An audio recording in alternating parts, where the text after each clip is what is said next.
the biggest story in the world, and that's COVID. So we'll address this from time to time, but we'll talk about it now and get it out of the way. Mm-hmm. What's your ideas about COVID?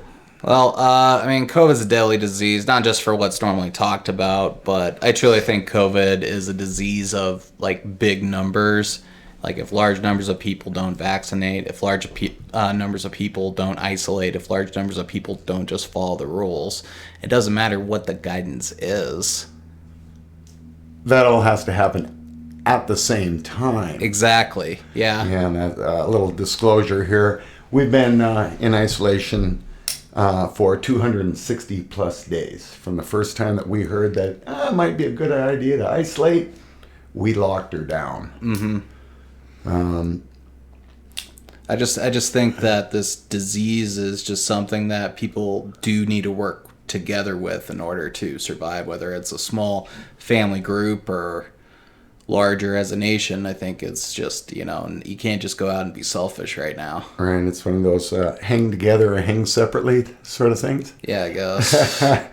Yeah, well, and we're lucky to be able to isolate because of serendipity, the way that we've kind of set ourselves up even before COVID hit.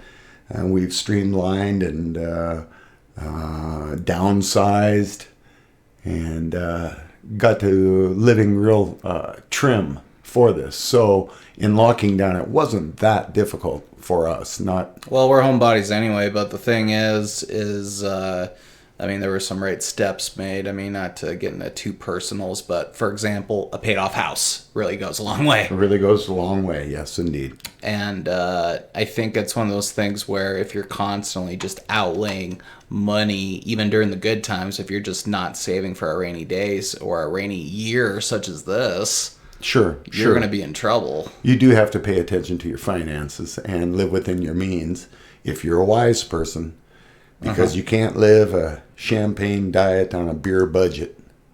Yep. Even recent reports here, we're into the 1st of December. And even the most latest reports from the CDC say that our numbers are about 8 times higher as far as infections go. So obviously, I think even deaths that aren't attributed to COVID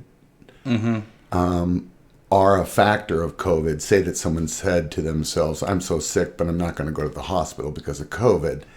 And then they pass away in their home. Well, is it COVID related? Well, indirectly, directly, yes, it is. So the numbers are quite high. Vaccine on the way.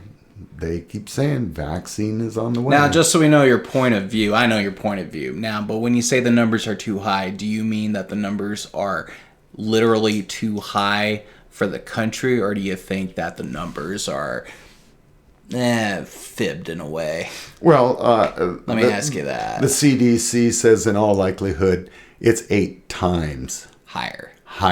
Yeah, not less, higher. No, not less, higher, excuse me. And that is, but that's what I'm asking you is, personally, I think that it's rather underreported as well. I just hear from other people that, this virus is a hoax. It's overdone. It's whatever. And I just want to know what maybe your opinion is on those people that deny what's going on. I'm not saying you're one of those types. I'm just saying, what do you think of those types? I believe that they live in a fantasy where if they wish long enough, problems will just go away. And it's been my experience that as much as I've wished my life problems to go away, I finally had to put on my big boy pants and face the issue and overcome grow up. Yep, exactly.